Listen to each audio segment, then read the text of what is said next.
Yeah, it's when you start the game off with 4 errors in the first inning, I felt fortunate. We only gave up 2 runs, and Jake did a great job on the mound. He's the toughest pitcher I've been around mentally on the mound, and he did a great job. His defense made some mistakes behind him. He didn't let it get to him.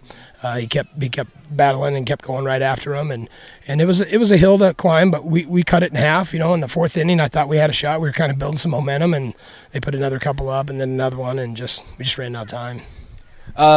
Facing off with the Chevalier kid, he's got a lot of off-speed stuff, and then you get Britton coming in throwing hard. So was that just kind of keep you guys off balance? Yeah, the Chevalier kid, he pitched well for not having played baseball all year. I wish I had about 20 of them, but he pitched well. He kept us off balance. I thought he did a great job. I really didn't think he'd last that long, to be honest with you. And then Britton came in and threw strikes, and went right after us, and we just didn't have an answer for him. Just looking at defensively, when to start off, what did just nerves kind of get to him a little bit? Yeah, I think so. Our in and out was really not very crisp, but not very clean, and I think it carried over into the first inning, and we cleaned it up fairly quickly, but we then made a few more mistakes later on in the game. We just let the game get too big. We should have kept it as one more game and another opponent over there, and we just let it get too big. You summed this season up a little bit, 24 wins and the first time through the Hawk 10, and you guys were right there to the last week. Yeah, I told them that a few different outfits or newspapers or radio stations to be named later didn't think that we'd have a shot to hang out, and hang around and compete for the title, and I was proud of them. They came out, they had a shot to win it. Unfortunately, we weren't able to, but it was a lot of fun. It was a lot of fun. I was talking to Coach Midkiff after the TJ game, and we were talking about the conference, and I said it was a lot of fun. It was a lot of work, but it was a lot of fun, and I'm looking forward to next year. You lose 6 seniors. Can you talk about those guys and what they've meant? I know this is a special group for you personally. Yeah, this group was my first year here. I was the freshman coach, and I had all of them. Well, I had 4 of them. Ryan Hansen and Shay, this is their first year with us. But, these 6, Hooch and Wyatt and Josh and Nick Goldwitzer, they built a foundation just like the guys did last year. That's what I'm after with these seniors, is to build a foundation for the next group, show them how to do it, how to do it the right way. Coach, great season. Thanks a lot. Thanks so much. I appreciate it. Yeah, there definitely was a certain expectation this year, being a state semifinal team last year. 11 seniors coming back, that we needed to be back at the state tournament. And that's easier said than done. We obviously moved up to 2A this year, played a lot of good competition throughout the tournament, St. Albert being one of the best teams we've faced all season. But the seniors' composure and the amount of time they put in and trust in their preparation is really what allowed us to be successful throughout this year. They always knew that they had prepared more than the other team.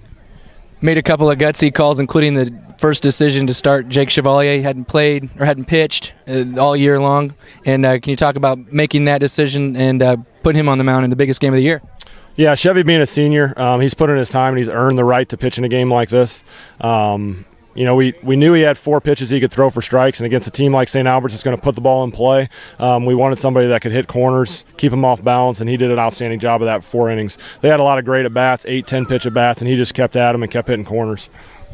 You scored just 2 in that first inning, 3 or 4 errors, 3 hits. Can you talk about what you kind of said after that first half? And you got 2 runs on the board. That's good, but felt like maybe you could get more. Yeah, I definitely felt like, I made the call to run Jake to third, and we got that first out, but again, it talks to the resiliency of our guys that come back and still put up a couple in that inning.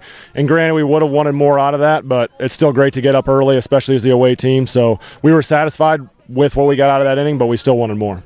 One other, bunting with 4 at there, runner on first base, 1 down. Was that just kind of give Brandon the opportunity there to just get another run for him? Because did you know he was going to be coming in that next half inning? Yeah. We were at that point. We were just trying to add to our lead a little bit. We know Brandon is our most clutch, our best hitter, which his stats speak for that. But I didn't care if there was 2 outs at second. I had confidence that Brandon would drive in a run for us. Looking ahead now, Monday, you got a quarterfinal. We don't know who against, obviously, and you've got 3 great pitchers now. How are you feeling in making a nice long run of that thing? Yeah, we're very fortunate with the pitching staff that we have. I actually feel like we could throw 4 or 5 guys and put together a lot of different games for us. Logan Crawford, our center fielder, who's threw a lot of big games early for us, he's now feeling healthy again. Kyle Schmidt, a sophomore. He has 8 wins for us. So I feel like we can have guys that we can pull off the bench at any given time, not just rotate guys around the field. So we're very fortunate to have the pitching staff that we do and the defense that we have behind them. 14 years ago, you win as a player at Denison-Schleswig Monarchs. I was on that team too. Can you compare the two feelings right now, or do you even remember 14 years ago? I do remember, and I remember how it ended especially, and I've always wanted a chance to get back to a state tournament, even though this is my first year coaching baseball again since then. But I have to say that it's definitely a different feeling, but still a good feeling. You know, as a player, you feel like you have some kind of control over the things that happen, but as a coach, you kind of have to just let the preparation, let your players do the work, and that can be more nerve-wracking than anything. So definitely a very satisfying feeling, but different, I guess, as well. I remember how it ended too. It was a ball low and outside. It was. Mike, thanks. Thank you.